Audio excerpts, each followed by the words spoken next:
Hey everyone, Zane here, and today I'm going to show you how to fix Netflix household problem.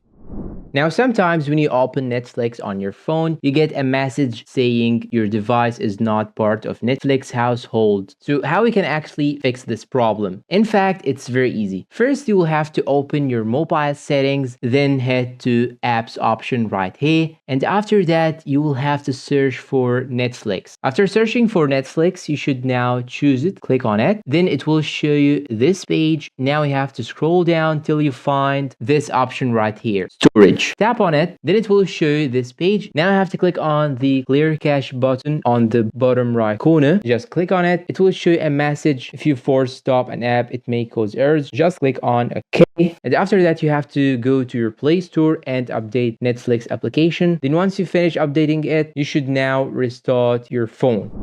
And that's all for today. If you find this video helpful, please don't forget to support us with like, subscribe, comment, share, and see you in a new video.